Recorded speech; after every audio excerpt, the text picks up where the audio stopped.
أعوذ بالله من الشيطان الرجيم بسم الله الرحمن الرحيم الحمد لله رب العالمين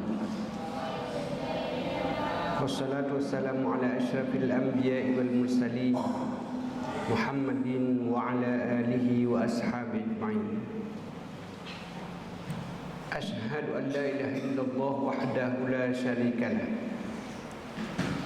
وأشهد أن محمدا عبده ورسوله. اللهم صل وسلم وبارك على محمد وعلى آله وأصحابه أجمعين. أما بعد فيا عباد الله، أوصيكم وإياي بتقوى الله وطاعته لعلكم تفلحون. قال الله تعالى في القرآن الكريم: وبقوله يهتدي المهتدون.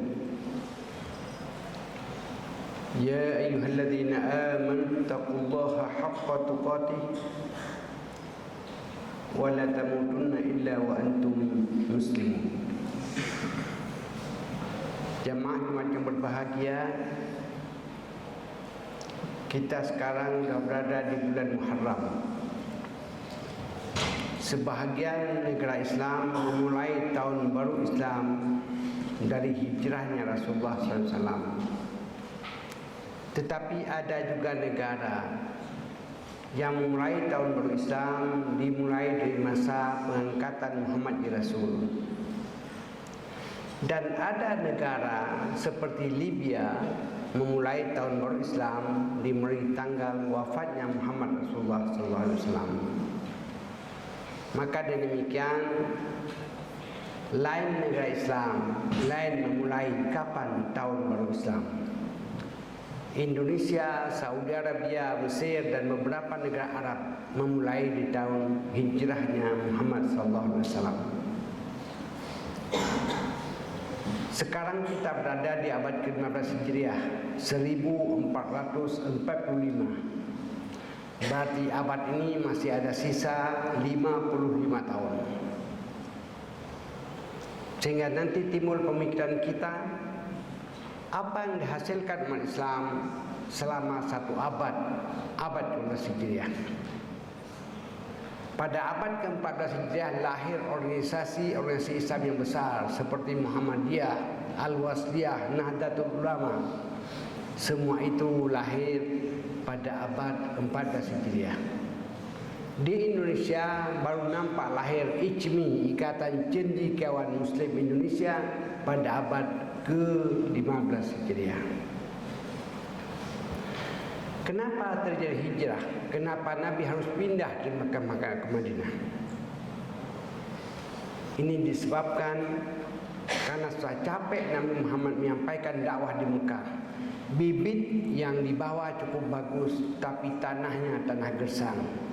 Maka untuk menyelamatkan bibit itu, Rasulullah harus pergi ke tanah yang baru. Tanah yang baru itulah Madinah Al-Munawwarah. Dengan siapa dia pergi? Pada waktu Nabi Muhammad dikejar ke sana kemari oleh kafir Quraisy, dia ketemu dengan seorang sahabat yang bernama Abil Arqam.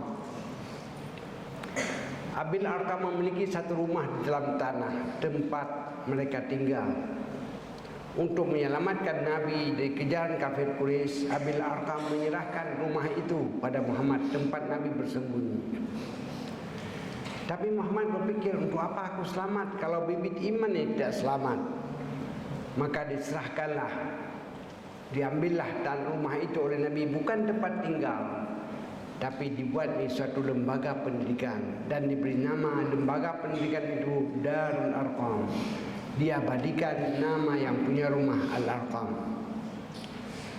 83 orang sahabat Nabi tinggal di situ, siang malam tidak keluar, seperti berbentuk pesantren. Kalau di Sabiatul Amaliyah belum sampai tingkat Darul Arqam, tapi baru full day pulang ke rumah.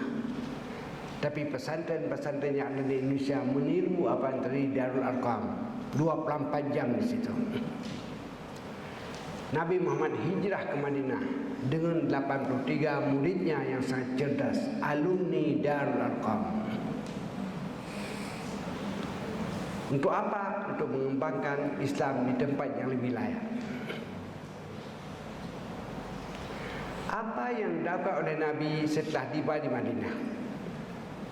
Apa yang dilakukan Muhammad setelah hijrah? Ini penting untuk disampaikan karena murid-murid Safiatul Amaliyah tidak semuanya penduduk asli Medan, tidak semua Ansar, tapi banyak Muhajirin. Ada datang dari Aceh, datang dari Jawa, datang dari Minang, datang dari Tafsir. Apa yang dilakukan oleh Muhajirin setelah tiba di Madinah?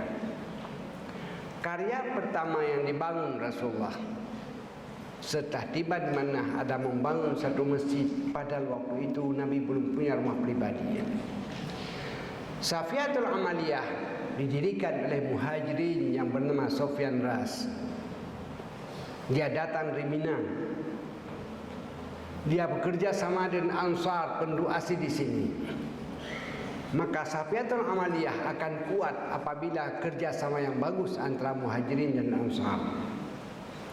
Murid-murid Safiatul Amaliyah ada yang berasal dari orang asli Medan yang disebut Ansar, orang Melayu, tapi ada pendatang. Kerjasama yang baik antara Muhajirin dan Ansar itulah yang menyebabkan Madinah lebih cepat maju. Tugas Nabi pertama, dia bangun masjid. Kerja Nabi yang kedua, yu'akhi bainal muhajirin wal ansar. Dia persaudarakan. Rasul mempersaudarakan para pendatang dari Mekah yang bernama Muhajirin dengan penduduk asli di Madinah. Pada waktu itu belum turun ayat pusaka. Saking kuatnya hubungan antara para pendatang dan penduduk asli, bila mati Muhajirin, Ansar mendapatkan pusaka. Bila mati Ansar, Muhajirin dapat pusaka. Tapi hukum itu kemudian dibatalkan dengan ayat pusaka lain.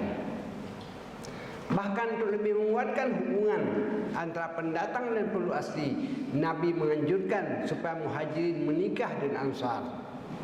Jangan menikah dengan satu suku, tapi dengan beda suku, agar berkembang gen dari orang tua mereka berdua. Ini karya Nabi kedua. Yang pertama dia dirikan masjid, yang kedua dia persaudarakan para Muhajirin dan Ansar. Dan yang ketiga yang dilakukan oleh Nabi di Madinah sebelum Nabi hijrah, sudah ada orang Kristen, Nasrani, dan sudah ada orang Yahudi. Nabi membuat hubungan yang bagus, toleransi antar umat beragama. Tidak terjadi peperangan lagi Yahudi dan Muslim, karena Nabi telah mempersatukan mereka. Konsep itu dikenal dengan Piagam Madinah. Dan konsep itu sekarang untuk mempersatukan bangsa kita itu dipraktekkan di Indonesia. Maka dikenal Forum Komunikasi Antar Umat Beragama. Saya melihat apa yang terjadi di Madinah cepat maju dia. Dan ada alumni-alumni pendidikan Darul Arqam telah ditiru oleh Safiatul Amaliyah untuk masa sekarang. Yang menjadi kajian kita pada khutbah hari ini, ucapan Rasulullah sallallahu alaihi wasallam, innallaha yab'atsu ala hadhihi ummah ala kulli ra'si mi'ati sanatin man yujaddidu laha dinaha. Allah mengirim setiap satu abad sekali dari umat Muhammad orang-orang yang datang memperbaharui, membuat pembaharuan untuk kemajuan agamanya.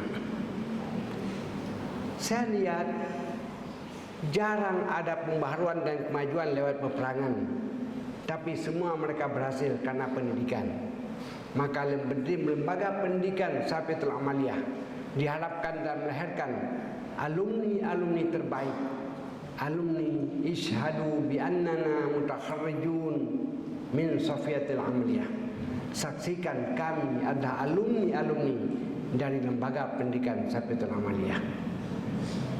Alumni di Darul Arqam yang dibangun Rasulullah, itulah yang menjadi pendakwah pada waktu itu. Apakah dia dakwah dalam bidang agama, apa dalam bidang politik, dalam bidang ekonomi, maka demikian juga diharapkan alumni-alumni sekolah ini akan jadi mujaddid, orang-orang yang membawa pembaharuan di kemudian hari. jamaah macam bahagia dalam rangka kita mengenang tahun baru Islam abad ke-19 Hijriah. Mari kita usahakan tinggal 55 tahun lagi di abad ke-15. Setelah itu akan masuk abad ke-16. Maka kita harapkan kita harus menjadi bahagian dari orang yang buat pembaharuan di kemudian hari. Barakallahu lakum fil azim wa nafa'ani wa iyyakum bima fihi minal ayati wat dzikril hakim wa taqabbala minni wa minkum tilawatahu innahu huwas samiul alim.